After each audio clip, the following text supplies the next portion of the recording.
How to master emotional intelligence as a lady. Number one, practice self awareness. Know what triggers you, know the reason behind how you are reacting. Just try to understand a situation. For example, if you get up in the morning feeling very mad about someone or a situation, just sit down and say, what could be triggering this emotion? What could be triggering the feelings that I have right now? So try to understand yourself as a person, because when you understand yourself, you can know whatever makes you mad, whatever makes you happy. And from that, you will know how to master and control your emotions. Number two is pause before reacting. When a situation comes in, it could be really hard or really sad, but as a quality woman, you need to sit down, pause, and just realize, does this situation really need my reaction? Before you send that very long paragraph, sit down and ask yourself, does it really deserve my attention? So before you react, pause. Because sometimes you could be acting out of anger or acting out of frustration. Just sit down, pause, and take a breath for like 10 minutes.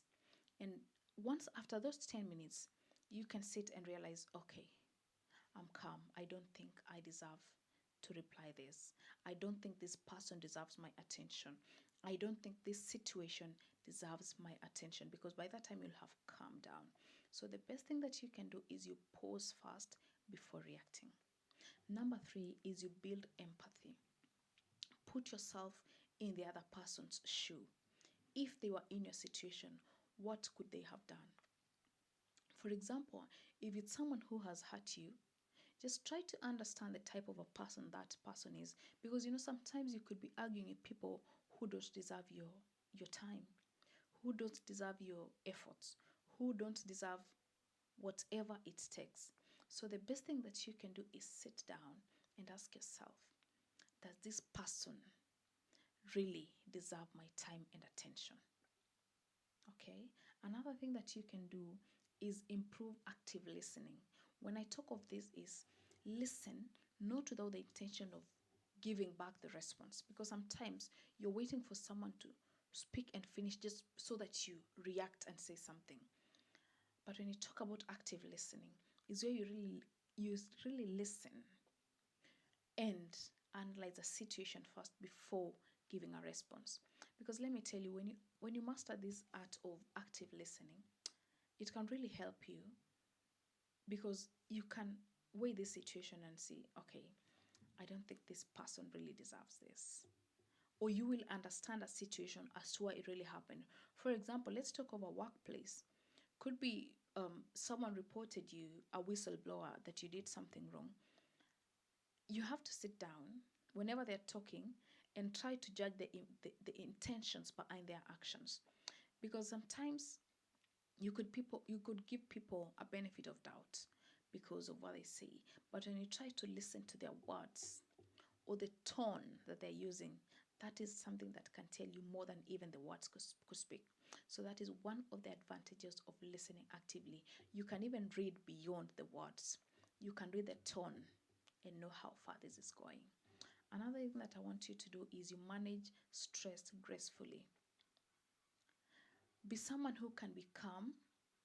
It can take time, I know. It can take time to be someone who can be calm in tough situations. But let me tell you one thing. If you practice this, you will really master this art. Because if you're this person that can be calm in situations, not because they don't know what's happening, but they really need to judge whether that needs their reaction, or they could have analyzed a situation and knew, okay, this thing is not going anywhere, and just by you just sitting, staying calm, and walking out, you have solved lots of chaos and you have given yourself peace as well. And those people, the third party, the second party, has realized that they can't mess with you. So sometimes when things come up, when stress comes up, or someone tries to stress you, just sit down, listen to them. At times you don't have to say anything. Just by walking out, it will speak millions of words to them. Good. Another thing that I want you to do is you strengthen communication skills. I know we have a big challenge here as ladies because, sometimes we don't know how to communicate our feelings. We don't know how to communicate our emotions because in most cases we act out of emotions, not out of facts. We act out of feelings.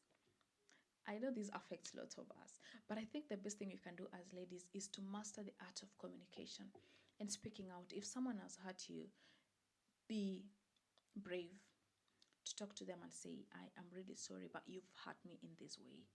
Or you sit to them and say, um, I think this didn't serve me well.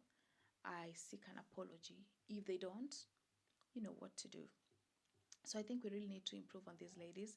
Let's master the art of communicating. Sometimes someone could have hurt you. Or for example, if you're dating and your boyfriend, or if you're married, your husband forgot to do something, at times we get mad, not realizing that sometimes they don't even know, or they didn't even know the situation existed. For example, let me give an example.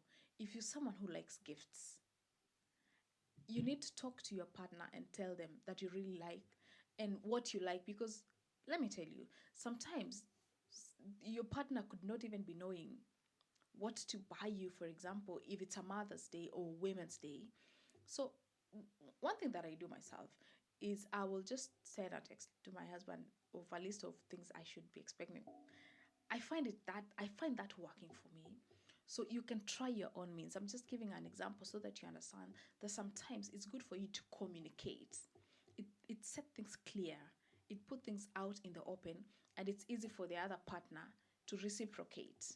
Okay?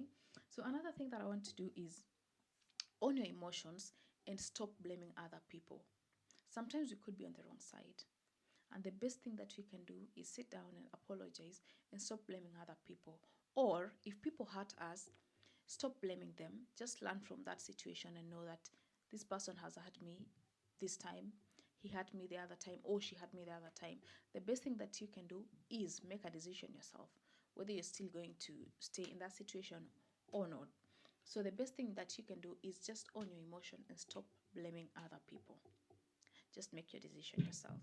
Another thing that I want you to do is you seek feedback and learn from it. For example, if you hurt someone, ask for forgiveness, apologize, and then you ask them if they are willing to forgive. And if they are, fine and good. If they are not, there's nothing that you can change, honestly. But you have gotten the feedback that probably they did not like this and that being done. So the best thing that you can do in that situation is seek feedback, and it will really help you in the next situations. Another thing and the last thing that I can say is practice emotional boundaries. Know where to invest your feelings. Because as I have said, sometimes there are situations that don't deserve our time, don't deserve our efforts. For example, if you're in a workplace and you have a friend, a colleague who is always, let's say, they're always reporting you, they are always complaining about you, I want you to just sit. Sometimes it could not be even about you. Probably they are jealous. They have jealous in them. They can't stand seeing someone who has made it in life. Or sometimes I've seen on social media, there are people who like trolling individuals so much. You could post something very positive, but someone will try to turn it in a very different way that you never expected. The best thing that you can do is realize it's not about you, it's about them. They're trying to project their emotions, their anger, their frustration, their insecurities on you and other people. So sometimes to have emotional boundaries and know I can't even invest my emotions in this situation because it doesn't deserve my time at all. So, ladies, those are a few of the things that I can share with you about how you can master emotional intelligence. And to end this, I'd like to tell you one thing.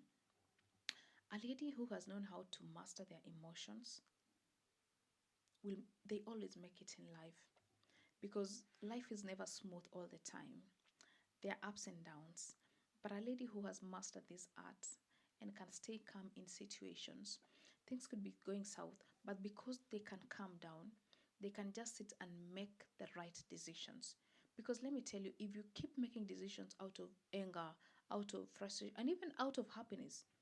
You know, sometimes you can be overwhelmed, you can be paid and you're happy. Then you start promising people, I'll buy you this, I'll send you this. And then when the day comes that you need to send that money, you can't even remember the last time you promised someone to do that. Why? Because your emotions are all over the place. You are just excited. Or maybe you're going for a holiday, you are just happy, and you're promising people, yeah, when I come back, I will send you this, I'll buy you this on holiday. But when you now sit, you realize, no, I can't achieve this. So, ladies, it's very important for us to master our emotions. It really helps in a very big way. So, I wish you all the best and lots of love.